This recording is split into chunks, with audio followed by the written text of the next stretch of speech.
Let's introduce our guest, if we could. Friend of the show, writer and civil human rights activist, the author of the new book, When We Free the World, the legend himself, Mr. Kevin Powell. KP, how you doing, sir? You're killing me. I love the music that y'all play. Good morning. Oh, yes. Good morning. No. I was just saying good morning to the great Atan and great Dave. Great morning to you two. Thank you. Oh, it's great to have you on the show. So much we want to talk to you about. Yes. I mean, we might as well just start with that, though, since we just heard it. I mean, what was that? It was a very sort of antiseptic, boring kind of press conference introducing Hubert Davis. No one was paying too much attention to it. And then he said, I'm proud my wife is white, which is not something you normally hear at a basketball press conference. It just was a little bit, raised some eyebrows. What was your reaction when you heard that, Kevin? I said to myself, this is how racism works in this country, where a black man, let me double back for a second. I don't have an issue with people being in interracial marriages, interracial relationships. I have people in my family who are. I have people who I love who are. I have friends who are biracial, multicultural. The issue is when we feel as black people, as people of color, that we somehow have to make white people comfortable by letting them know that we're not too black, and therefore let me mention the fact that I have a white wife and I have biracial children. That's what I heard from it. It was almost like he was apologizing for being black, apologizing for the horrible racism that feeds that statistic that only 26% of NCAA coaches are black males. And it didn't even fit, and it didn't make any sense, which is why you see the uproar all over social media. Like, why are you being an apologist for racism? And just because you're married to a white sister does not mean that racism doesn't exist. And so, it's just, and it's North Carolina, it's the United States of America. George Floyd trial's going on. We just celebrated, sadly, 1 year of Breonna Taylor being killed. This is the climate of the country. And sadly, we have a lot of people who still don't want to have, just tell the truth. Just speak the truth. Harold Belafonte was married to a white sister. We can go through a list of brothers who have been progressive, revolutionary, radical, and they didn't apologize for their blackness. They just happened to be married to a white sister. And you don't have to do that. It's shameful to me. I just thought of slavery when I heard that, and the serious slave mentality. It's interesting because I played with Hubert Davis. I played with him for 2 years. Here with the Washington Wizards. I was drafted to Dallas. He was on the team with Dallas. I played with him there. I know him. And my wife knows his wife. We know each other. You start to know each other's family. And I don't think he meant it the way that it sounded. I could be giving him too much credit, but I don't think he meant it that way. But what he seemed like he was doing was, playing into that old thing that when a black man reaches a certain level of success, that what comes along with that is that he has a white woman on his arm, and just the fact that he said he was proud that his wife is white, like that was his actual phrasing. Those were his words.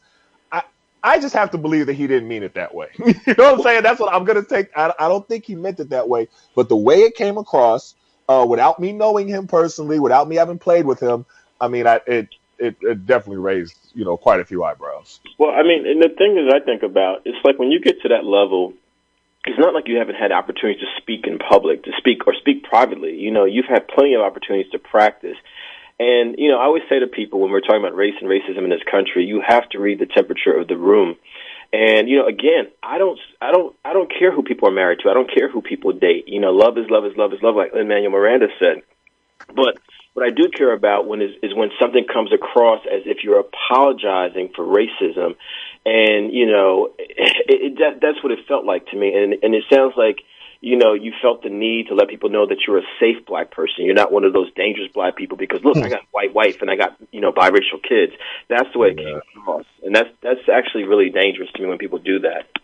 Yeah, I mean, even the way that he first, changed the phrasing of the question, if you hear the actual reporter that asked him, he said that, you being the North Carolina's first black head coach, and he said, well, I'm proud to be African American. And I mean, I don't, that's just, it might be something subtle, but changing the phrasing in itself, when you're listening to it, you're like, uh-oh, where's this going? You know what I mean? Like, it just, that's what I thought once I started hearing it. Because like you said, Dave, all before that was just a regular, boring press conference. Well, but, I want to ask Kevin if he agrees with something my wife said about it. Always a little dangerous. But, Kevin, you do not have to agree with what my wife, Michelle, said about this.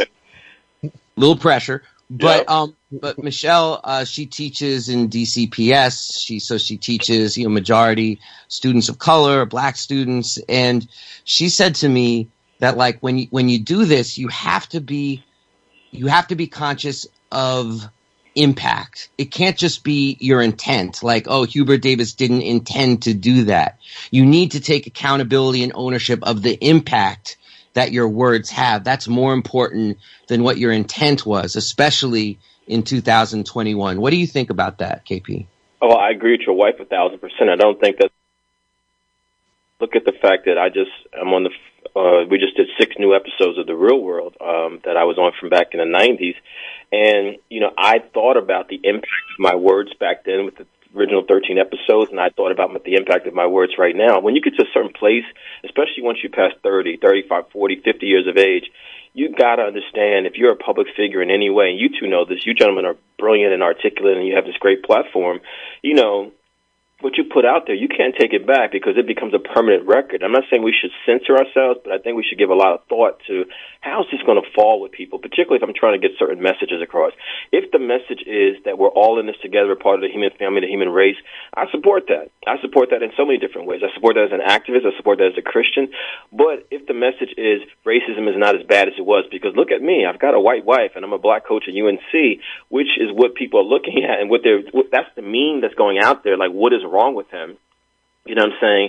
And it's no different what Jay-Z is saying in that song from 444 album, I'm not black, I'm OJ. That's what it comes across as with Hubert Davis' words, at least to me and the millions of people that are responding to it. And I just think, you put an unintentional spotlight on yourself when you don't think about your words and you feel like you have to say these things.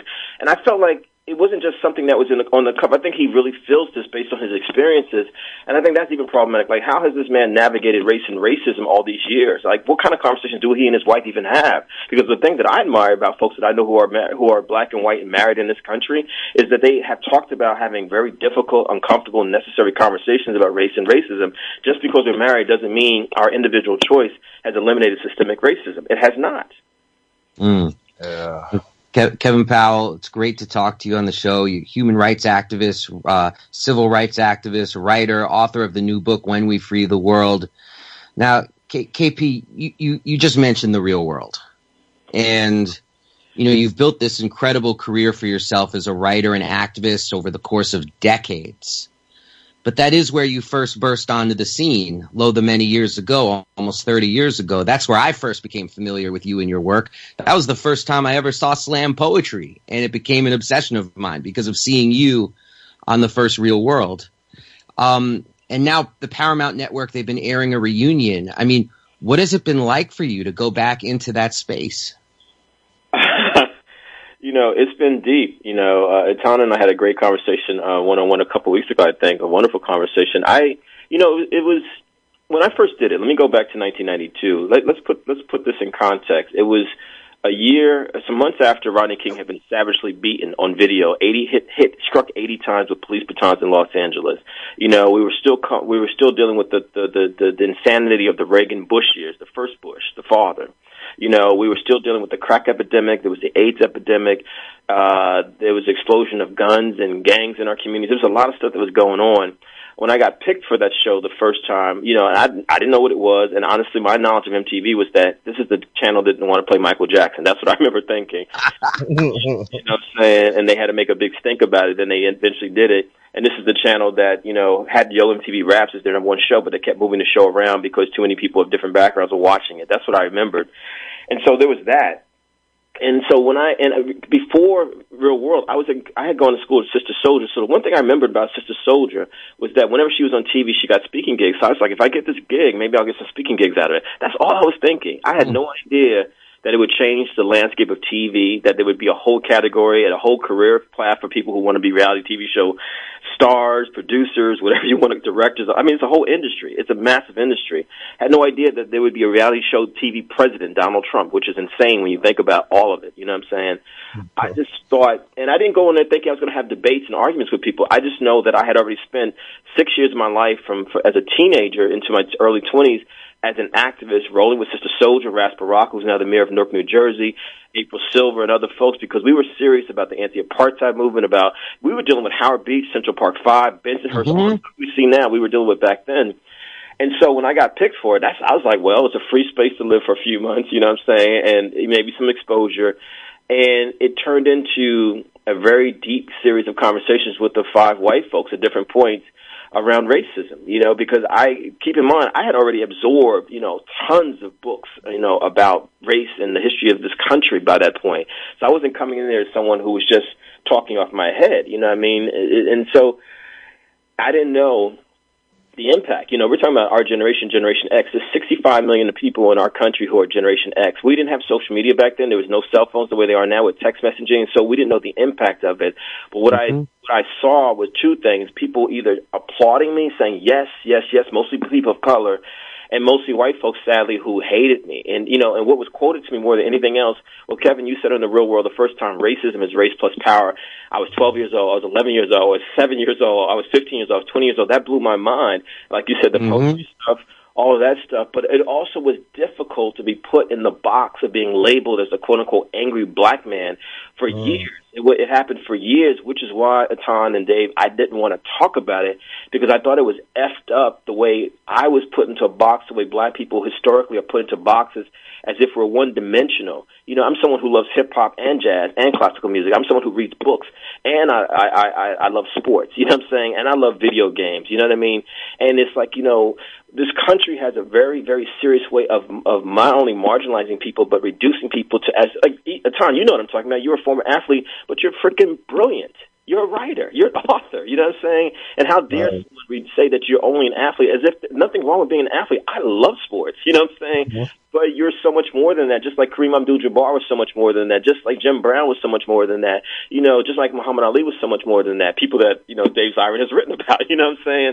Right. I said going in, like, okay, but I felt, gentlemen, that I needed to have a sense of closure around this, and I felt that if I could come back in and state very clearly not only my own evolution, but to say, hey, the things I said 30 years ago actually are not wrong. Breonna Taylor, Michael Brown, Trayvon Martin, George Floyd, and the benefit that I had of all the videos that have been out there, and what happened with Black Lives Matter last summer when we saw people of all races in the streets, I said, well, maybe there's something here. But I had no idea it would be the kind of response that we've seen over this past month. It's been incredible. I've never gotten so many apologies in my life from white America. And if y'all think about it in terms of pop culture or sports or politics, when does a black person, especially a black man, get apologized to? When does it ever even happen? Right. I gotta ask. I mean, yeah, there's been a lot of evolution over the last 30 years, perhaps more broadly. What about among your castmates, compared to 30 years ago? Well, they've all evolved. I would say all of them have evolved. I mean, Heather B. came out the box first and foremost, and and the way it was edited the first time, people need to keep in mind that these reality shows are edited in a certain kind of way. It's sensationalistic, it's part of the dumbing down we've seen in this country since the 1990s, in my opinion. And the way it's edited, it made it look like Heather B. and I had no relationship whatsoever. Right. That's true.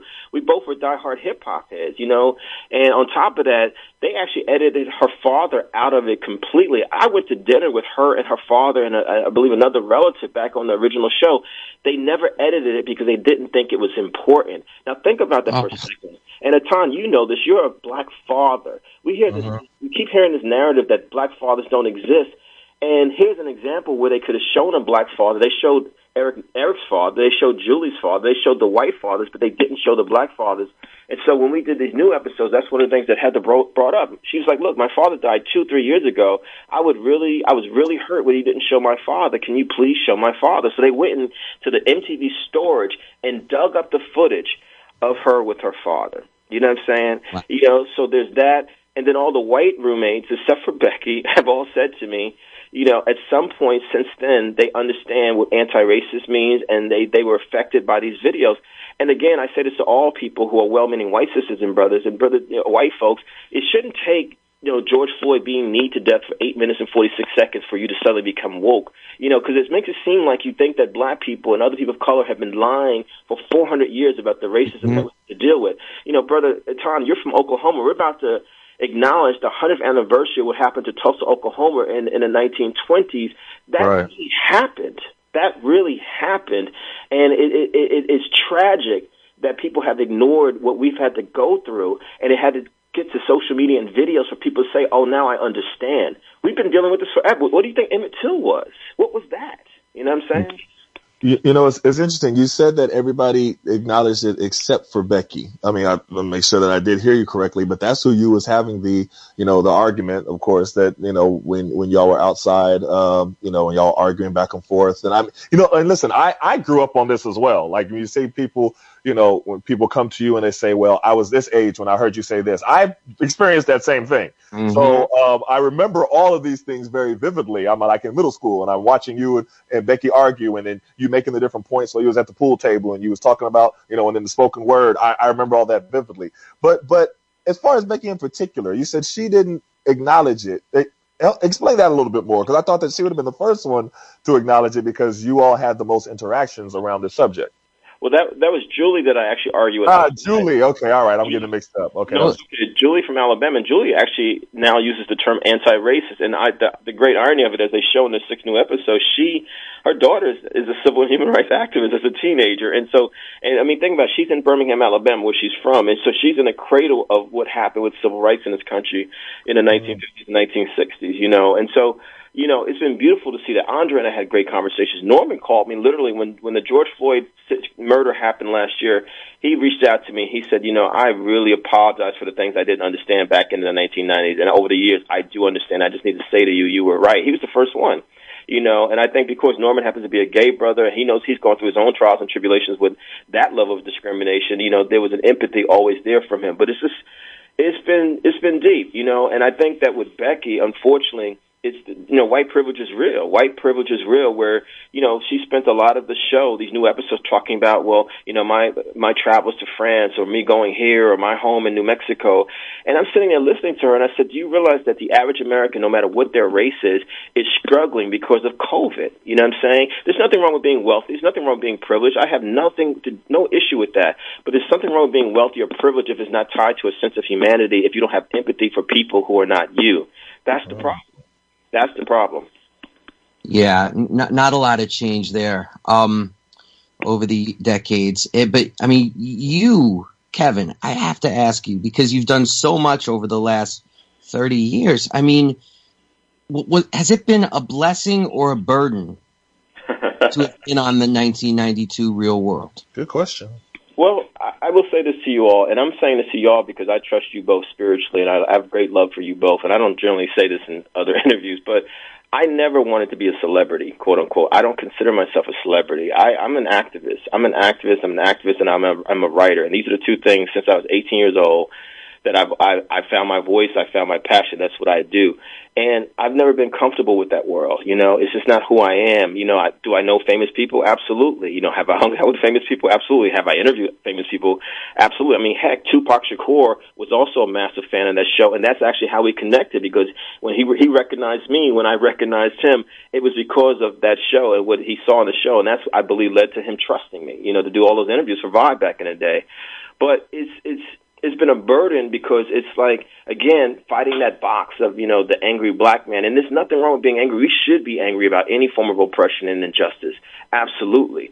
But what I have resisted is like this notion that we could, that we're just one thing, or people thinking that they know you. Whatever I've resisted is people thinking that because of the show, I became a writer when I was a child, because my mother to the library when I was 8 years old, as you know, Brother Dave, from reading my autobiography and writing about it. You know what I'm saying? And what I've resisted is, what bothers me is that, I can literally go to Instagram right now and post about the real world, and there's literally 1,000 likes instantly. But if I post, I'm reading a Pablo Neruda book right now, I'm reading Zora Neale Hurston right now, or here's Etan or Dave's new book, I might be lucky if I get 50 likes. And so, right. That's the stuff that I grapple with, because it's like I just want people not to be so obsessed with celebrity and pop culture that they forget that there's deeper thinking that needs to happen in our country. But I will say, though, Kevin, there's a way that you can use, and you've done it brilliantly, use the celebrity and fame that you've gotten from the real world in order to push different narratives and be able to speak to the people who may only see you from remembering you from the real world, but now they hear you speak on this, and this. So there's a way that you can utilize it too, and you've been doing it brilliantly. So I got to also say, while yes, I understand the gift and the curse because I deal with it myself as far as basketball. Like, yeah, okay, I played basketball a long time ago. I'm talking about this right now, But at the same time, if that's the way I could get their ear, then you could just use it to your benefit. And I got to say, you do it so brilliantly. Well, all praises due to God, pardon me. And, you made a great point, which I cannot disagree with at all. I agree with you 100% because what I also realized about our country specifically is that we have entry points for people. Like Dave Zirin, my entry point to you was sports writing, and then I realized, man, this brother is flipping sports in ways that I've never seen much from writers, which is, you're talking about social justice issues. You know what I'm saying? Atan, you're right. My entry to you was Syracuse University as a college basketball player. Then I followed your career, and then I started paying attention to what you were saying politically. I was like, oh, there's something else going on here. And so I realized that we can't be mad at people for what their entry points are to our work, Dave Zirin, Etan Thomas, or Kevin Powell, but it's our responsibility where we take them. And that's what I think we all take seriously. I do agree with you. Definitely. Beautifully put. We're up close to the end of the show. I'd be absolutely remiss if I didn't ask you about your new book, KP, When We Free the World. What is this about? And please make the case for folks to engage with this book the way I've engaged with it and gotten so much out of it. Thank you so much. It's a collection of essays plus one poem about America over the last few years. It's my personal experiences, but it's also, where I hope to see the country go. The cover intentionally has young people of different backgrounds. It was inspired by a famous photograph by Richard Avedon, Brother Dave, our famous photographer from the Bronx, New York, who went to school with James Baldwin. He took a picture of black and white civil rights workers, young people back in the 60s, which included Julian Bond right at the front of the photo. So, it's about race, it's about gender, it's about class, it's about pop culture. I talk about the real world in there, and I talk about hope in spite of all the craziness that we deal with every single day. I mean, literally, as I'm talking to you, I'm reading the prompts about the former NFL player who did a mass shooting in South Carolina this day, with another mass shooting, y'all, another mass shooting, and this is where we're at, and so. How do we move to a world that's not full of violence and hate and all this stuff? And I think that your show, you two working together, is an example of it. And I just think that we got to really think seriously about where we want to go with this country, because it's like, we just celebrated Good Friday. Jewish folks just celebrated Passover. Christians just celebrated Good Friday and Resurrection Sunday. For whatever people think about Jesus Christ, like what I think about is peace, love, nonviolence, and revolutionary ideals to see the humanity in people and not all of this ugliness that we see that we got to deal with. And I don't want to live in a world where I feel as a black man that when I step out of my door every single day, I could get murdered simply for who I am. That's what the book is about. Wow. Well, all right. One more question. I know we got to go. Just one word. Yes, New York Knicks or Brooklyn Nets? Brooklyn Nets all day. Okay, all right. Just want to ask you. It goes back to Dr. J. It goes back to Dr. J. My first superhero basketball player back when I was a kid. That's what's up. That's a whole different conversation too. We'll have to have you back if you're willing. We've been talking to writer, civil human rights activist, the author of the new book, When We Free the World, Kevin Powell. KP, thanks so much for being on the show. Thank y'all. Appreciate y'all. Peace.